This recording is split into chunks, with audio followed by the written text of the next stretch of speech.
live. Welcome to Thursday evening. That was a Friday morning. I don't know why I'm on Friday morning already. But anyways, it's Thursday evening. And we are here with Bliss. It's been a little while since we have been on with Bliss. We've kind of redone it. And I want to welcome the ladies that are here with us. I'll let them introduce themselves, but I am Christy. Start over there. I'm Angie. I am Megan. Hello, I'm Amy. Hopefully, as we go, we're going to do List once a month, have a little bit longer conversation, give you a sneak peek into what our topic is for the month. And you'll see these lovely ladies' faces and their insight into the topic and stuff. Sorry, technical We're difficulties. giving directions. So, our topic for this month is community and where I belong. So we're going to explore that and what community means to us. So what does community mean to you guys? Anybody? If you're watching, let us know what community means to you.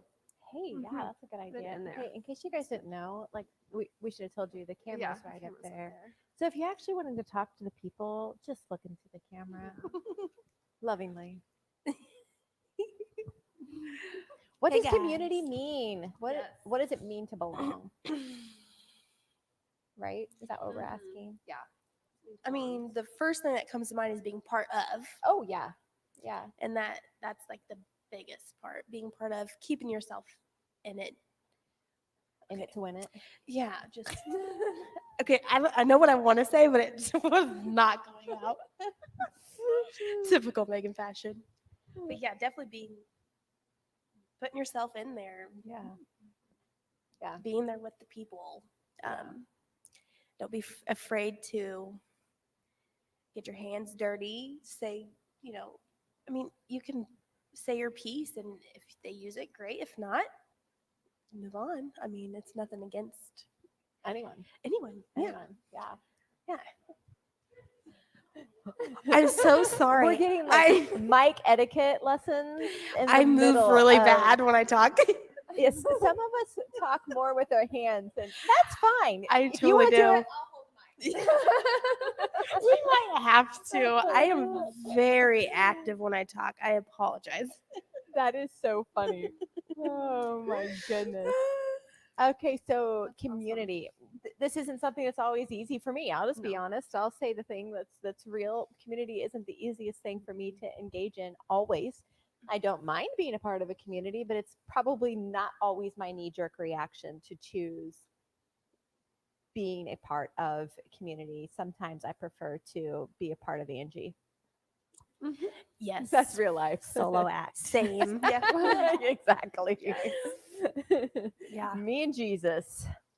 And that's so easy to get in that spot too. I work at the school, and I've had a couple weeks off that was forced, and let me tell you, but when it was forced like that, I was ready to be part of the community. Let me tell you, I was ready to jump out and get started. Yeah. But there are times where you're just kind of burnt out, and it's easy to get stuck in that moment where you just want to be with just you and Jesus. You're like, all right, Jesus, Yeah. fill my cup, because I'm you just, before you know it, you let your cup get empty, and then you're in trouble. Right. Well, and I spent my entire childhood content with just being me. I didn't even know how to enjoy people. I was so timid. And so really, I mean, community is something that I've only engaged in my adult life because I was that awkward person that didn't really know how to do the thing. That was so me too. I was brutally shy. Like, I would cry. I was so shy. I thought I was hugging my dad's leg. I remember this. It was like preschool and kindergarten. They were getting ready me for school. And I went up to my dad, and I thought it was him. And I was just like this. And then I looked up and I realized it wasn't my dad. I freaked. I bet. It was a terrible moment. How about you guys? We're When I hogging think the of- airtime. You're good. It's good. The shy girls are talking a lot. When I think of community, I think of family. And with family, there's lots of good love and support in there, but there's also those hard times. Because when you are doing life with people, you aren't always going to get along. You aren't always going to agree on things. But there are also those people that, even if you aren't agreeing on something, by the end of it, they're still going to love and support you.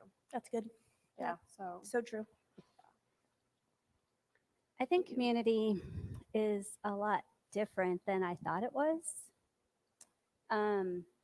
I always saw community as having to like show up and be a part of a group and like insert myself into group dynamics, and that was always uncomfortable for me.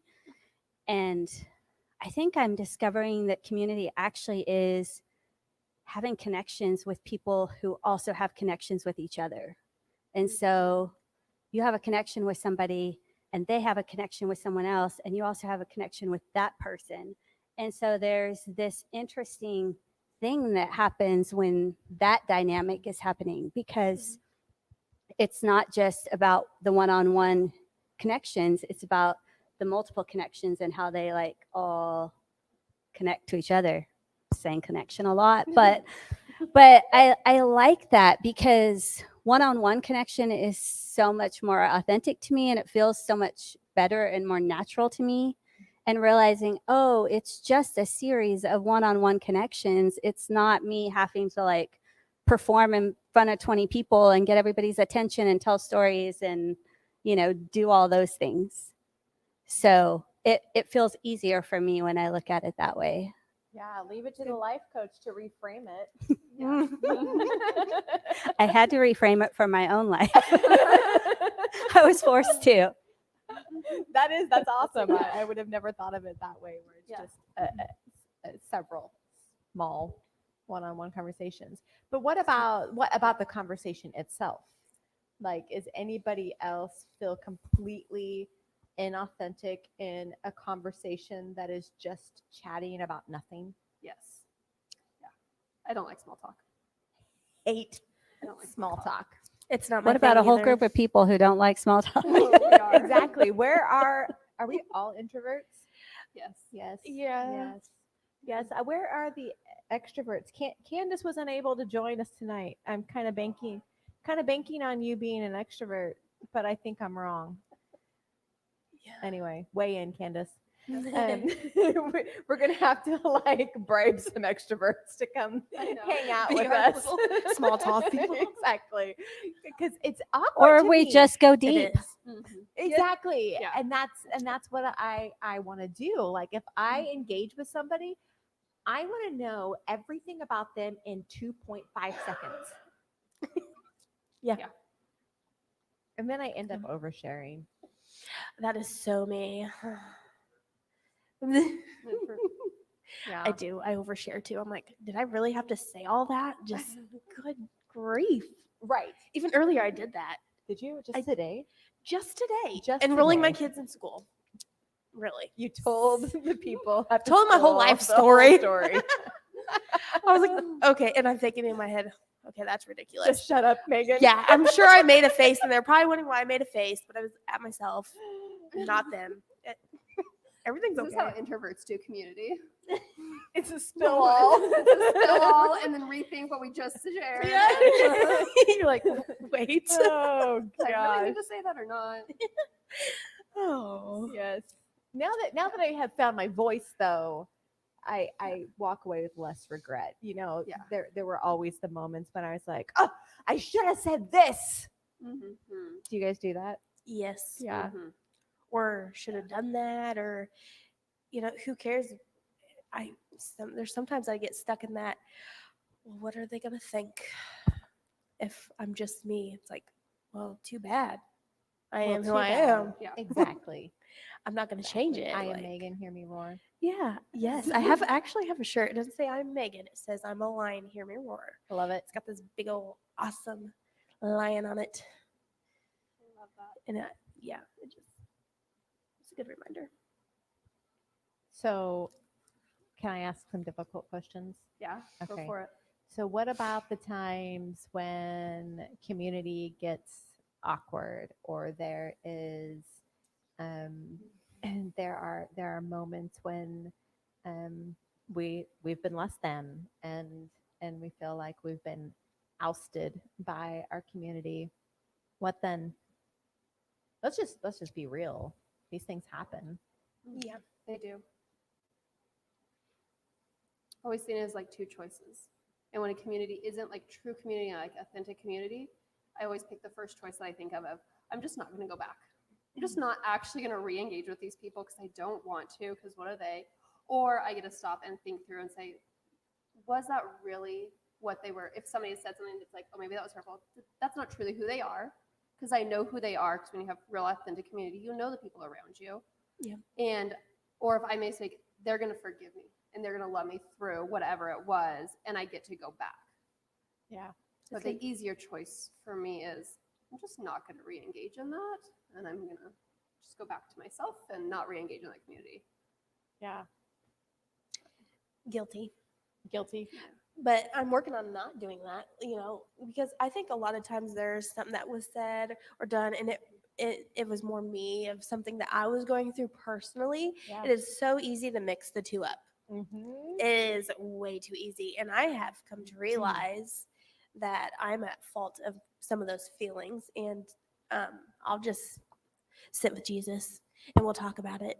And he'll show me, like, no, it's because you're kind of hurting right now or Yeah. whatever. And you're extra sensitive when you're hurting and going through stuff. So you have to really stop and pause and make sure you keep yourself in check. Yeah, that's Yeah. so good, because it's true that what we carry into a situation is usually the lens that we're viewing everything through. I've done it. I do it. Where I walk Yeah. away and I'm like, okay, listen, Angie. Yeah, you have a self-talk with yourself. You're being a little ridiculous right now. Yeah, I tell myself that a lot. Yeah. I have to give myself those reminders a lot. And then I know, well, it's okay. At least you acknowledge it, you accept it, and you change it and you move on. Yeah. Wow. And there you have it, folks. I've been learning a lot the last couple of years. That's awesome. I love it. Any other thoughts on how to re-enter community after a bad experience? I could have just said it like that. I think it's helpful to realize that the people you're in community with, like, you do have individual connections with, because I think there's some repair you can do individually. It's so much harder when you're in a group environment and you feel ousted by a group. It's like you don't even know, at least someone like me doesn't even know how to approach a group of people. Yeah, you don't know where to begin. Like, Yeah, it's like it feels very awkward, and everyone in that group is different and they have different relationships with you. And so, if it's a really a situation that has to actually be addressed and talked about and like brought into the light, I think, doing that individually and repairing those individual connections can then bring that community back together, Yeah. it can always be repaired. Like, it's not, it doesn't have to be permanent. Yeah, final. That's a great, final. I like that. It does not have to be final. Life's too short for that to be final, guys. True. It's too short. And then there are those times where you're not really ousted by a group, but, I think this happens a lot, like when you're playing games with a group of people or something like that, where it's like you have that moment, like that awkward moment where you feel like rejection coming from everyone for whatever happened, like you get into a discussion with one person that goes wrong, and then you feel like the whole group is kind of turning against you and stuff like that. And I think in those moments, the idea of just addressing that with the group and like, hey guys, I'm feeling really awkward right now, or, wow, that just really hurt, and I just want to expose that feeling, what I'm dealing with right now, in that group environment, I think can be helpful as well. It's not always appropriate. It's kind of depends on the situation. But I find that, like, where I've had a situation, and you know how, I don't know, maybe y'all don't feel this, but it's like you have that moment of hurt when something happens, somebody says something weird to you, and you have that awkward pain that comes in. And for me, it makes me want to leave and just be like, okay, I'm not, like, I'm disengaging, or I'll go sit in a corner, or I'll, go eat food and pretend like I'm busy so I don't have to talk to anybody for a while or something like that. She's In high giving away school- all her tells In right high now. school, I used to go, Really? I would get mad at the friends, and I'd say, I'm going for a walk. And I would like just go off. I'm like, I'm just going to go for a walk by myself then. Yeah. And my husband now is part of that group. He's like, knock it off. He even told me now as a friend. He's telling me, knock it off. Get over it. Yeah. But I think there's power in a group environment. I'm talking like a smaller group, like 5 or 6 people. There's power there to be able to say, oh, that hurt. Did you mean it like that? And like as a group to be able to look at that thing. And I found the times I've been brave enough to do that, it disintegrates really fast. It's usually like something that's very, benign. It's just a random comment that came out. But in the past, I would have taken those so personally and gone away with that and spent the next 6 months trying to figure out if I belong to this group or not, Yeah. It eats your soul. It's Yeah. just not worth it. That's intense, That is intense. It eats at your soul. but true. But okay, so practically speaking, because I don't want to like talk about things that aren't possible, how do you do that? How you said sometimes it's not appropriate. How do you gauge whether it's appropriate to be like, okay, hold on, like I am experiencing something and I don't know where it's coming from? How would you say to practically approach? I think some of it's trial and error, Okay. like being willing to be wrong or fail at it. I mean, that's part of vulnerability is being willing to put yourself out there and like have the awkward moments show up sometimes.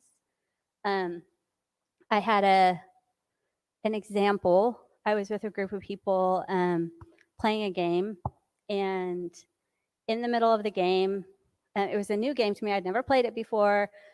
I'm a rule follower. And I had done something and someone was like, oh, I don't think that that's one of the rules or whatever. And I was like, well, no, that's actually what you said. And so we started going back and forth a little bit. And it wasn't really an argument. It was just like, but I actually believe that this is what I'm understanding the rule to be. And so I was trying to get clarification. And someone else sitting at the table said, I think this is kind of petty. And Angie laughs because she knows I took that very personally. And I kind of shut down at that moment. And like 30 seconds later, I got up and went over to get a drink, actually, got water from the refrigerator, and they're all kind of going about. And I turned around and I was about to cry, and I, had that. And I was like, hey guys, I just want to address something like that really hurt my feelings. And I feel like it's all me. I don't feel like you meant it that way. And, we had a 10-second conversation about it, and she understood. And it just kind of, as soon as I said it, it went away and it wasn't a thing anymore. It was like, oh yeah, you didn't mean it the way I took it. Yeah. But it was just a really quick conversation, and we didn't have to analyze it or spend tons of time on it. It just went off, went away. And I think because of the situation it was a game, it was, it was kind of a lighthearted thing anyway. It was real easy to do that. I don't know that in every situation, if you're in the middle of a deep discussion and something, I don't know. I don't know exactly, but I think a lot of it is just judgment and trying, just being willing to be vulnerable with stuff and be like, I think this, I feel this. Yeah. And not everyone's always going to take it the way you want them to. Some people, they may internalize that on the other end, but I think that's part of what connection is just being willing to go there. Mm-hmm. Yeah, and I think that's such a cultural thing that is already set up. And I don't mean cultural between, different nationalities. That's not what I'm talking about. I'm a culture that is intentionally created within a community. Like, do I have permission to say, like, hold on, I am experiencing something that rubbed me wrong. Can you help me work through this? Whatever. Because I think that so much of what I've experienced anyway in the people business is people just stockpile their feelings, their pains, instead of releasing them moment to moment, there is just like this closet load of things that are being, held in there. And then at any given moment, she's going to blow. Trouble. Yeah. Yep. The really cool Yeah. thing about that too is that we all have the power to change the culture Yes. of any community we're a part of. And so, even if your community doesn't have that culture and you don't feel that, the options are to walk away or to like step into it and be willing to risk yourself, Yeah. Yeah. and be the one to try to bring that culture there. And I think that's a really powerful, fun thing to be able to do, to say, yeah, I want this culture to look like this. I want to be able to do this here. And I think as people do that, they'll start finding those people that also want that. And that's how they shift the culture, So often, especially when it comes to church environments, we walk around looking for the church that fits us. We want to fit into this. We want to get fed by these people. We want to feel loved by these people. We want all the things from these people. And if we don't find it here, then we'll go to that church and find it over there. And if that church, I'm there for 3 months and I didn't get greeted by 5 people when I walked in the door today, so I'm off to this church, instead of like going somewhere and creating a culture that you want to have there. And so often, I think we're just drawn to real people. So when we are real with each other and we're vulnerable with each other, people want that. And when you open up and you're like, hey, I'm going to be real, I'm going to be vulnerable, then others around me are going to want that also. Yeah. And it'll draw it out. So like you're saying, like that story, if nobody as you're playing your game ever had stepped out and said, hey, this isn't feeling right, you just gave them permission to do that the next time that it wasn't right, which is starting to change that culture and help shift that. It's not always easy. And like you said, it's not always received the right way. Yeah. But you have to make those first steps and be willing to stick with it. Well, and I think it's even little things like, say that you're in a smaller group of people and something is said that you're like, oh my God, I have no idea what that even means. And instead of just stuffing that and walking away, and then the narrative in your head, later is telling you don't fit in because you don't even understand what it is that they're talking about. I've been around people that are like, that they lean in and they're like, wait, tell me more about that. Like, I want to know what it is that you meant by that. Instead of feeling like, oh my gosh, like I'm not smart enough to be a part of this group. That has happened for a lot of my life because I'm not intellectually motivated. I don't understand everything that people talk about. And so I've spent a lot of my time just like, oh my gosh, like I definitely don't fit in here because I don't know the language you speak. You know what I'm saying? Because it's just like, and I know that intellectualism sometimes is used to create a lofty plane where nobody could actually reach. That's not what I'm talking about. I'm talking about like just truly not being able to understand, like, wait, what is that concept that you're talking about? Instead of just like either pretending like, oh yeah, I get it. Like I'm there. No, I'm not. I don't have a clue as to what you're talking about. And so I've kind of learned just from watching other people interact honestly by being able to say, wait, tell me more about that. Because I find things intriguing. So, yeah, that's good. And that is true. Yeah, don't be shy to ask, you can't possibly know everything. Right. And that's the beauty of community too. Right. You have all these people come together and, they can give you ideas that you didn't have, or you may have a really good idea that they can use, and it just makes life better. Like, it's a great thing. So, yeah, getting out of our own heads and, like you said, okay, it's okay not to know, Right. and just ask. Right. Yeah. I think for me, it's also okay to know that I'm not going to be able to do the same things Angie does. And that's okay. Or that Megan does, or that Amy does. Like, I don't need to imitate those around me. I need to be myself. Yes. And when I'm That's good. myself, then I'm living up to those. Expectations for me is a big thing that hinders community for me. And it's expectations that I assume others have for me. Not that they've told me they have. Those expectations I can meet and I'm good with. It's expectations that I assume others have for me that ended up hurt me and that I want to hide from because now I'm not meeting these expectations that people around me haven't actually told me ever that they expect, but it's what I think they would expect of me because maybe that's how they act or gifts that they have, so I should be able to do that. And I think that's what hinders me from wanting to dive deeper into community. But if I just stop and have real conversations and say, okay, what do you actually want from me in this? Or where do I actually fit into whatever is going on? Yeah. Then those expectations go away. And it's more just, oh, hey, this is where I fit and this is good. Mm-hmm. Yes. So, I mean, like learning yeah. to complement one another Yes. rather than copy one Yes. another.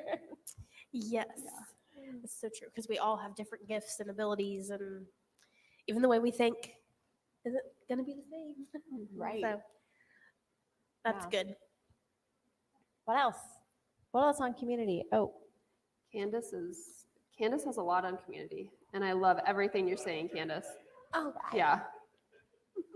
she says having a safe place to be honest without the consequences of being rejected is what's important for me in a community. That's so good. That that is is good. So good. Honesty without rejection. Mhm. I can get behind that. Mm-hmm. That's good. Sure. Yeah. And I think, oh, go ahead. I was just going to Okay. say, I also believe that most people, most of the time, don't want to reject people. Like, we internalize rejection so much and we think like rejection is a big thing that's happening. And most of the time, that's us taking rejection and not someone else actually rejecting us, you know? Because think about it. How many people do you just reject offhand when they say something or, you know, you don't do Right. that to people. Like most people don't, but we internalize it so much that everyone's walking around thinking everyone else is rejecting them, you Right. know? Right. Yeah. I've experienced that mainly just from coaching youth sports and realizing that, oh my gosh, like they're actually going to try and reject me because they think that that's my plan, that like they can possibly do something so bad that I'm going to reject them or, you know, whatever. Like I didn't perform well this particular day. And so I'm going to reject you before you can reject me and put a wall up. And I think that it's learned behavior from the time that we're little in community that, I mean, listen, the playground is rough. It is.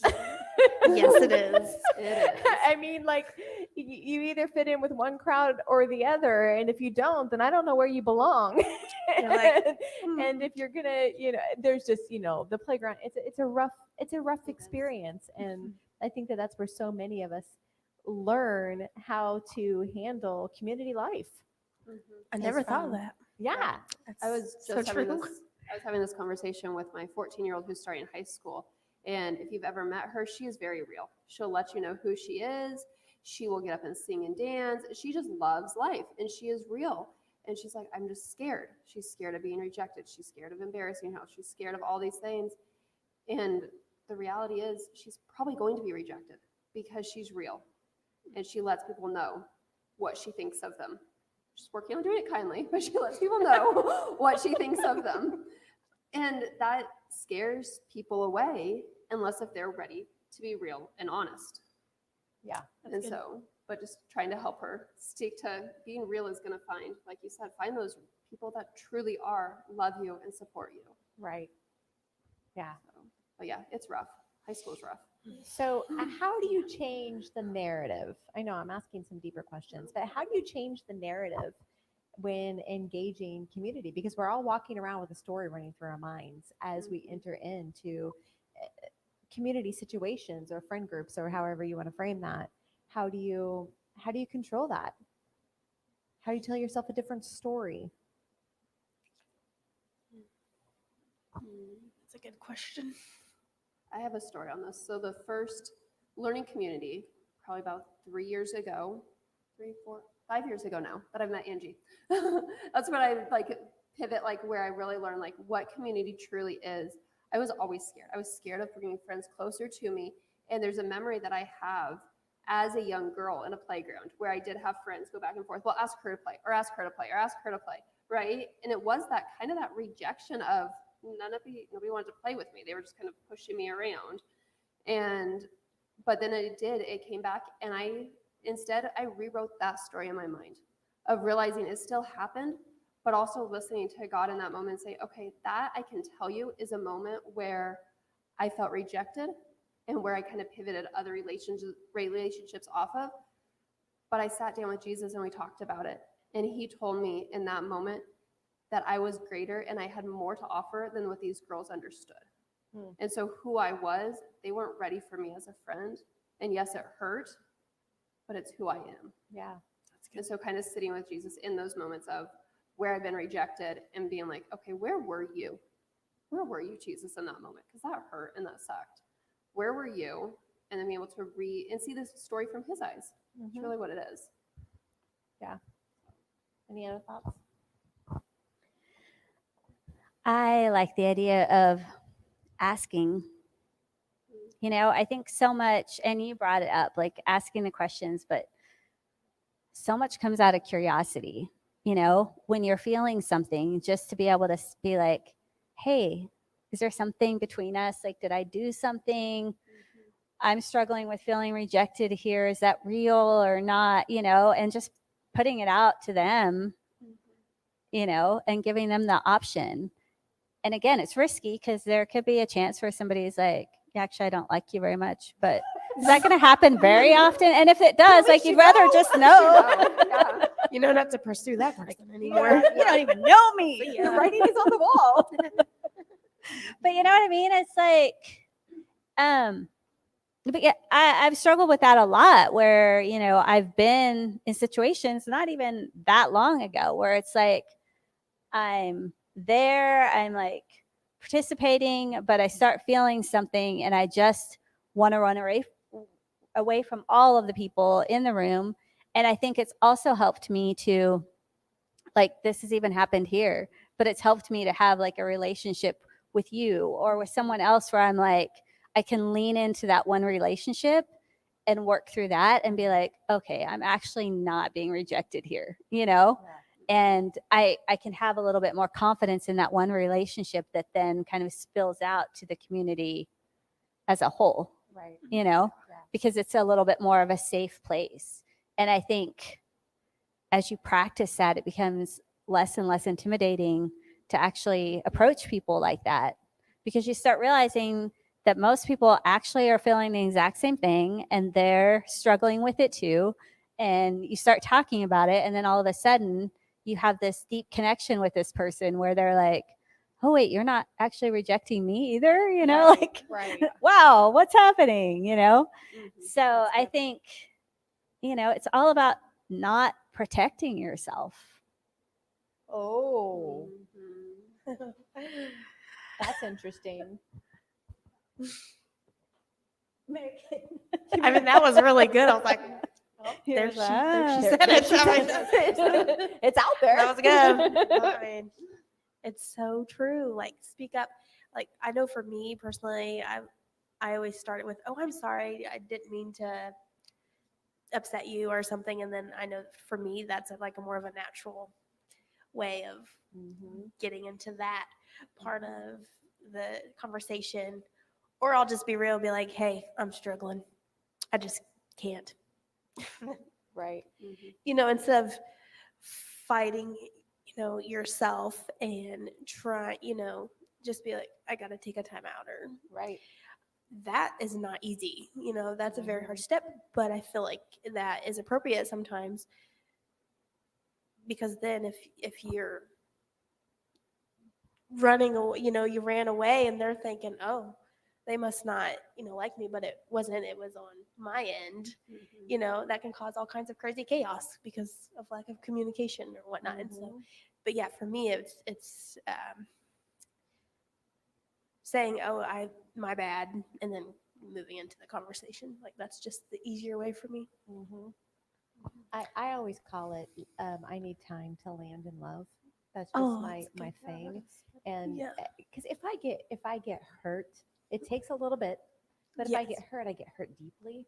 and I need time. Mhm. I need time. And the more I feel pressed on, the more I'm just going to be like resistant to I don't owe you anything. Mhm. And that's the truth. Is Right. like we actually don't owe each other anything. Right. You know, at the end of the day, the only thing that we have to offer is authentic love anyway. It's the only thing that's going to add anything. And so like to pressure one another into having a response to something when we're not ready could be disastrous. Yes. And so like I personally need the time to sit with Jesus and be like, show me what is my responsibility in this thing. And I've just coined it as I need time to land in love. And once I'm there. And it's over. Yeah. And the thing doesn't hold any power anymore. Not that, you know, monstrous, I want to harm you. You know what I'm talking about. Where I need revenge kind of reaction. And it's all simmered down to a very manageable situation where I actually have found admiration in the person that I feel disjointed with. I don't know. I feel like I'm rambling, but does that make sense? No, it does. Yeah. It does. That's good. I think walking into those relationships too and being able to approach the other person like in a less intimidating manner where you're just like, you know, if you feel something, if you're feeling rejection from somebody or something, just to be able to ask them, are you doing all right? Are you okay? Like, is everything good in your life? Is there anything going on? You know, like ask them questions about them and let them talk to you, you know, let them show up and tell you, or, you know, say, yeah, I'm actually struggling with something and I don't want to talk about it right now, you know, but you just like leaning into that and being willing to approach them and open the door for them to share something that's going on or to tell you how they're feeling about a situation. I think sometimes we just get so caught in our own feelings about something that we forget there's another person on the other side of it. Exactly.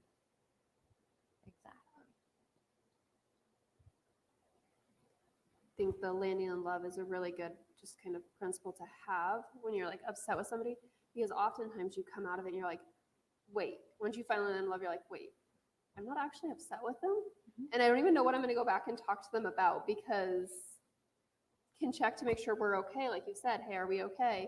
But I don't know what actually we're going to talk about, because it really wasn't that big a deal in that moment, whether I was stressed, whether whatever. I blew it up to something bigger, but in reality, it was something really small that most times it is doesn't necessarily need to be talked about again.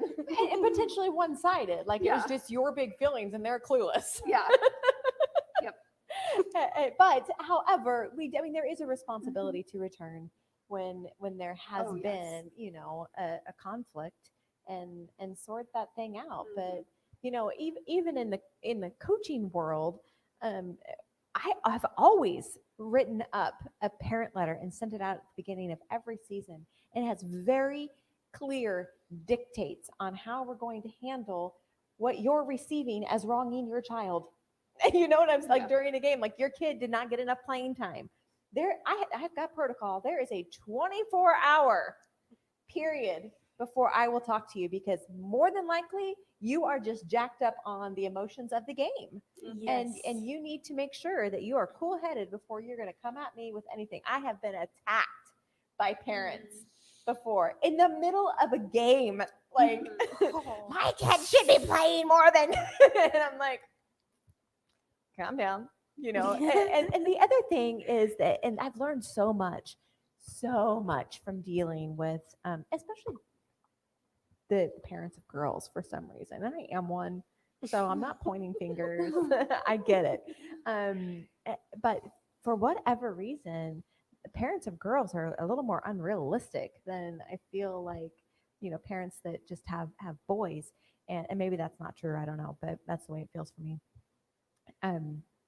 But I've even learned that in conflict moments like that, I have to rehumanize myself before them. Like they have this image of me in their head of like some emperor that has wronged their entire world. and I have to actually like, hey, let's sit down, and I'll touch as often as I can, and to make sure that like flesh to flesh, are you feeling this? Like we're both human here. Or they'll say something, and I have to like totally like, yeah, I feel that, like just empathize with where they're at, and just so that they can understand like, hold on, I am flesh like you, like we both have big feelings at times, and it's okay, but let's shrink this moment. Yeah. And so I think that rehumanizing yourself when there is we're moving from community to conflict. It's very Conflict much happens part community. of community. Yes. Listen, if there's no conflict, you are not in real community. I'll just oust you now. But you have to be willing to rehumanize yourself to the person that's really upset with you, so that they realize like, oh, oops, like I forgot. Like I allowed my emotions to kind of dictate what I was wanting to get out here, and usually it's gone just like that. It's shrunk, and then we end up talking about how horrible their week was, which was running the entire show. Yes. So it's just it's interesting if we can learn to. I'm not saying that we wear each other's shoes. That's not what I'm saying at all. But at least be able to look and say, "Oh, yeah, I understand." That's good. Yeah. Yeah, it is really good. And I think we talked about like touching and like actually humanizing. I think that's where we lose so much of it when you send that email or send that text or send that Facebook message or whatever. The idea of You're going into online- a whole new land. I have something to bring it back. But like the idea of you have a Facebook community and that's where you're getting your community connection from, you lose the authenticness Yeah. of it. Yes. And I think with COVID and everything else, online, stay safe, whatever you feel like you need to do, but realize you're missing some authentic community when you aren't with people. Yeah. Yes. When you aren't able to touch them, give them hugs, give a high five, bump elbow, whatever you need to do. But when you aren't actually able to sit face to face with somebody, you miss some authentic community. Uh-huh. I think And that's it's needed. interesting. Amy, you have a whole portion of your life Yes. that's online. Yeah. And so like how do you engage authentically online without it seeming like, because I mean like just social media, right? I see people engaging people on a more personal level online than I have ever experienced person to person with these people. And so I'm just curious, like what's your take on some of that?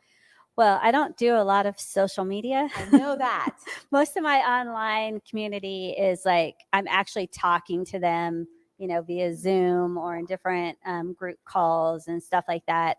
So I think that's a little bit easier. I struggle with the social media stuff because, I mean, it's the same thing as texting. It's like you can interpret what people say so easily through a lens that has nothing to do with what they're Right. saying when you're reading something. But, the online factor, I think it really has been interesting because not only do you have access to the people that are around you, but there's access to people that you would never have access to. And for me, I feel like God has just put key people into my life for key purposes in that way. And, it's like he has this whole bigger world of people that he can bring in and do that with you. And that's just really cool. It's been easier than I thought it would be. It wasn't ever something I was looking for. It was just, COVID related stuff. It's like you start doing stuff on Zoom and coaching calls. A lot of those happen on Zoom because a lot of those people that I coach aren't here in the area. And, hearing people's voice, like that's huge. Like people carry a lot of stuff in their voice. And so, listening, it's like when you can't touch someone and when you're not in their atmosphere, it's like you just have to listen more intently and pay attention to what they're actually saying and the way they're saying things. And so it almost feels like a 2D version versus a 3D version, of somebody. Right. But it's the same thing. Like if you were blind or something where you're like using your other senses even more to have more and deeper understanding. But But then the other thing about it is because you're in that kind of group environment, you also have the opportunity to ask a lot more questions. And, you know, I think that's the biggest thing I've learned about community in the last year is just like being willing to be curious with people and really like lean in and ask questions and explore with them where they are. You know, and in those kind of environments, you're not typically doing chit chat. I mean, Right. you know, because You you just don't get to just the sit point. around. Yeah, you don't Yeah. sit around chit chatting for an hour. You're like there for a purpose. You have a reason. To me, I love that because that's what I want all community to be like. Let's be here for a purpose and Right. dig in. Right. Right. You know, so I love that piece of it. You know, you, Angie, had brought up in one of your teachings not that long ago, you were talking about community and the idea that not only do, you know, having all things in common isn't about like sharing food and money and all that stuff. It's about sharing who you are and like perpetuating each other's growth and like, you know, I called it one time jackrabbit friendship, like being able to like have a friend that you get on a call with, you're talking to them about something and they're interacting with you about that. And all of a sudden you're both like spiraling forward in an area. And I feel like there are places in my life I can't get to without someone else coming alongside. Yeah. It's like God actually like won't allow that to happen Exactly. until someone else comes with me. Yes. And I think that's just him, like how Yep. he likes life to happen, you know? Yeah. You can The only God get of so far oneness. by yourself. Yes. And I always thought I could get all the places by myself, you know, and just have community when I was like lonely and wanted someone to, you know, play a game with or something. Right. But I feel like there's actually hindrances where like you can't get to certain places. Yeah. And then someone else comes along and all of a sudden you're like way past that place, you know? Right. That's good. Oh no, it's so true. I mean, I really think that God has intentionally set it up this way because he is all about union. And like, I really truly believe that, you know, we could be walking this road for 40 more years and somebody brand new comes in and we can pull them right up to where we're at. And it's unfair. And if you're keeping score, you won't like it. You won't like it one bit. It'll provoke the craziest, most insane jealousy in us if we're not paying attention, if we're not aware of what's happening, of his intention to do this. And so, I mean, honestly, I'm saying that so we are on guard, that we recognize because jealousy and envy are in the room if we are not paying attention.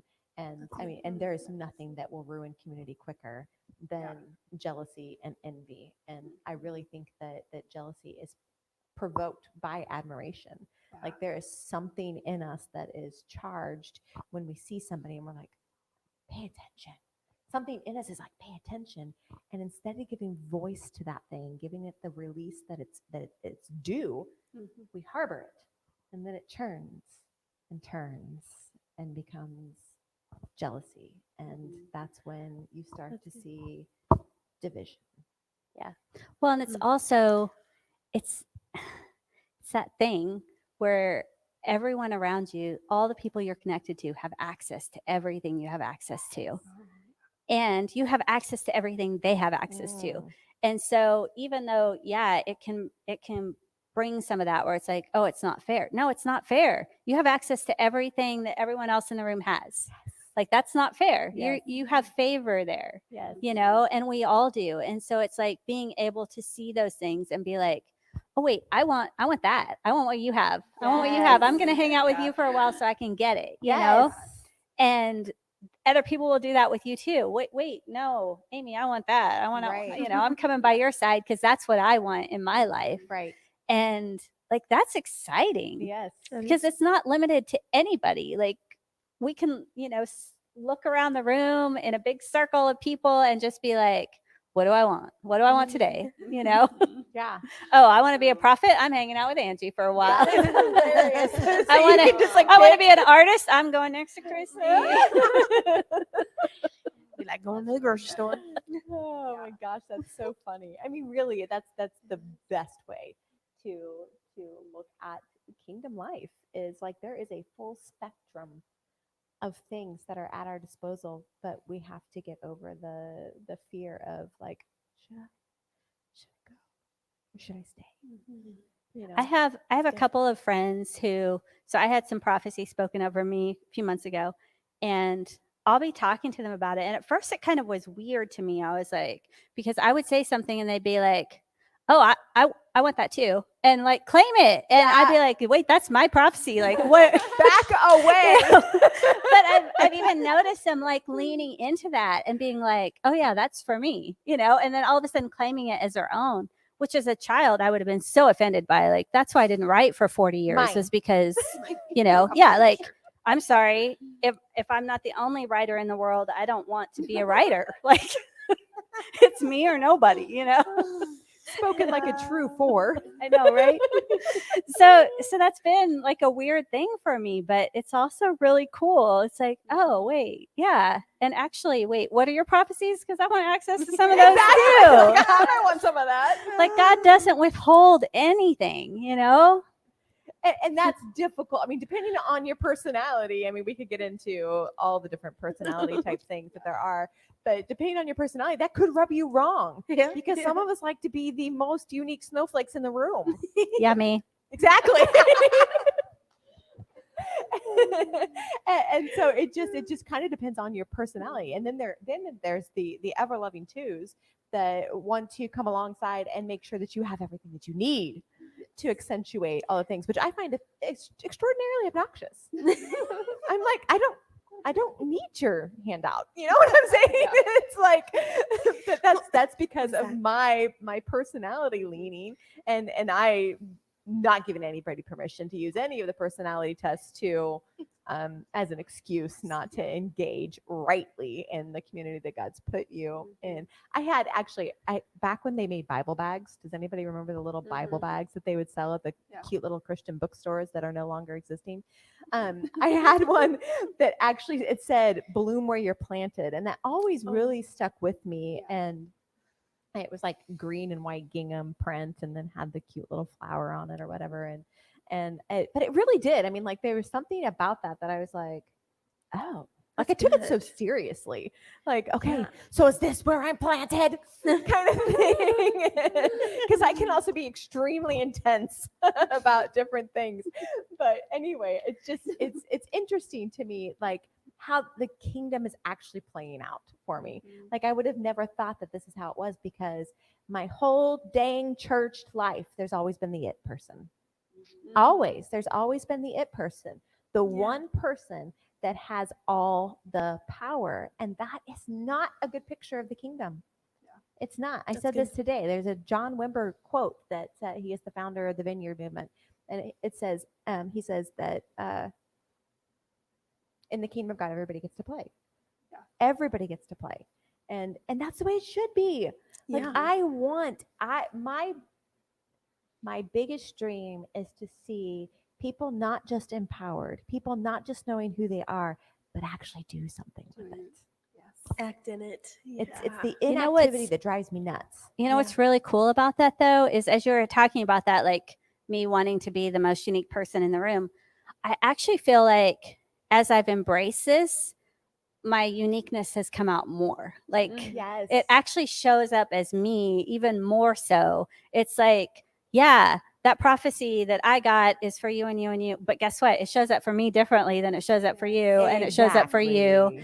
And it's like that uniqueness is actually amplified, you know, which seems so backwards. Yeah. And one of the reasons why, like, we're so fearful that we're going to lose something when we step into things like that. Right. And it's actually, we gain so much more than we thought. Like, I'm more unique than I ever thought I could possibly be. Right. You know? Right. And I don't have to prove it to anybody anymore. Right. Like that was always the thing. Like I wanted to be unique and I wanted everyone to know I was unique, you know? And so I wasn't going to claim something like I'm a writer because it wasn't unique enough, you know?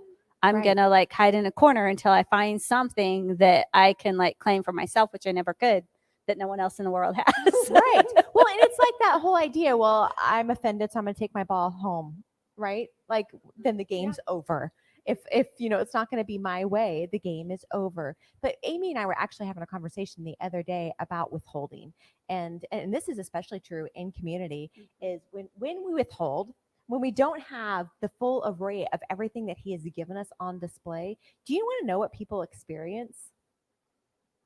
They experience the debris of the fear, the shame, the guilt, what have you, whatever the thing is that is causing you to withhold is what your community is experiencing, rather than the beauty of the gift that you're hiding in the first place.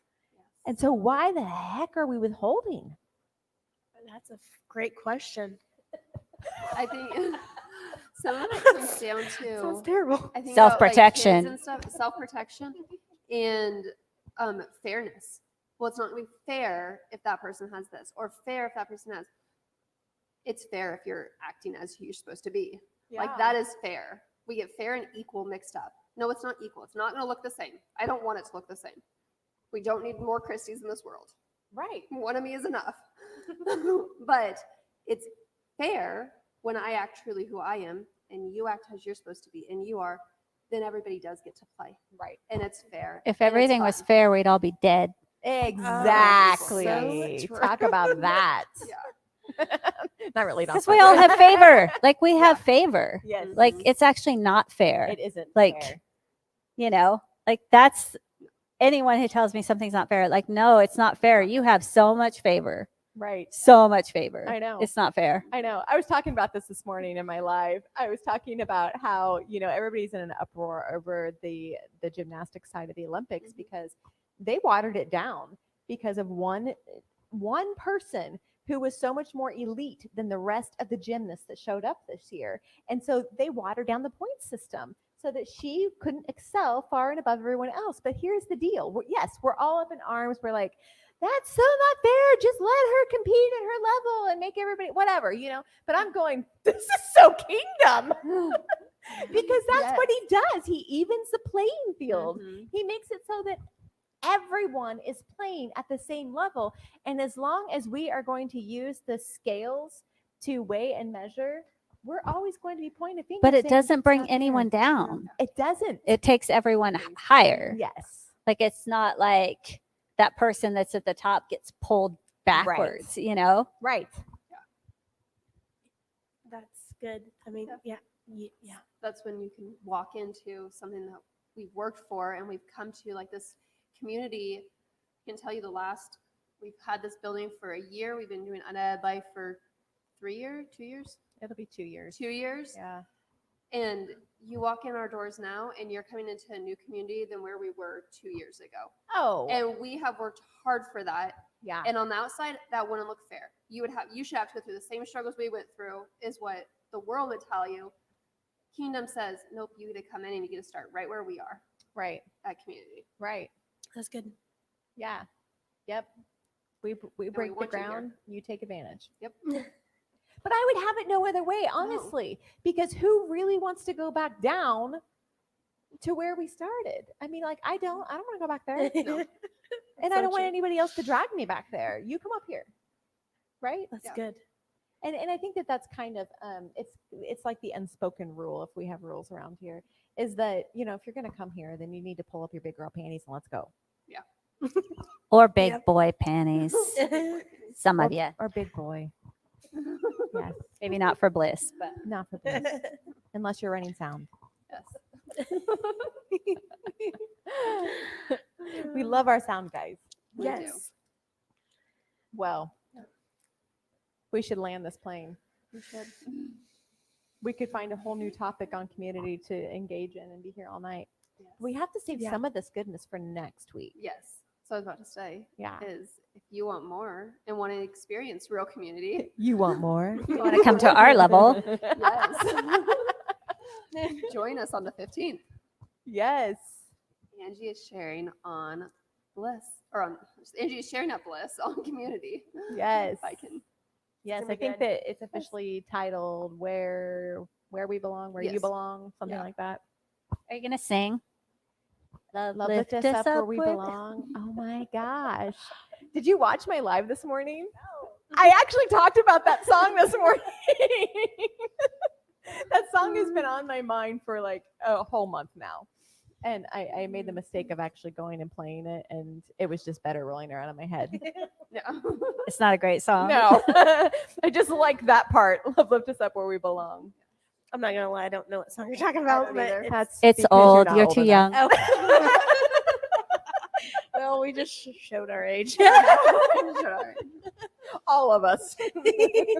This is Amy and I lifting you up. Thanks for that. Does it work that way too? Anyway, so next Thursday night will be Next- Blissed. No, No, we're not just doing doing Blissed. Bliss once a month. Oh, okay. We're just going to do Bliss once a month, so you have to wait another month, and we will come back and talk about September's. Okay, there you have So, it. So We're gonna you have to be save the here on the goodness. 15th. Here on the 15th, we will go live in the group here across the country. We'll let you be able to be a part of it, Yeah. or if you're home, sick, not feeling good, or whatever, we'll go live. But come be here in person on the 15th and enjoy the community. We have a full band. Yes. I'm excited. We have a full band going to be playing for us for worship. Yeah. So, You're not gonna Like a tell 'em? marching band. You're not gonna tell tell them? them who? Should we? Yes, Let's tell keep it a them. surprise. Robin Duncan is going to be on the piano leading, and then we have the Mosiers, Mikkel and Keegan playing, Yes. and then we'll have drums, I believe. Yes, Keen will be playing the Keegan, drums. I believe, yeah. Yay. Super. You guys and, gotta and come. Jeff will be playing the bass. Oh, Oh, nice. we really I do couldn't have a remember. full Oh, band. We do have like a full band, yeah. Yeah. I wasn't Awesome. sure what of ours were going to be there. Yeah. That's So tune in or be here. And Yeah, Be here. Just be here. it'll be good. And what? I was And gonna say, and we're all singing backup. Yes. Yes. We're From out all there. singing backup. Without a Unmiked. microphone. Unmiked. All right. I think my phone officially died. It did. It's a sign. it is. I think we are done. Let us know if you're watching this afterwards. Let us know what community means to you in the Yeah. comments. So conversation does not end here. You can keep- And come be a part of our Bye. community. Yes, come be a part of our Yes. community. Yes. Yes. Yes. All right. Thank you. Have a wonderful night. evening.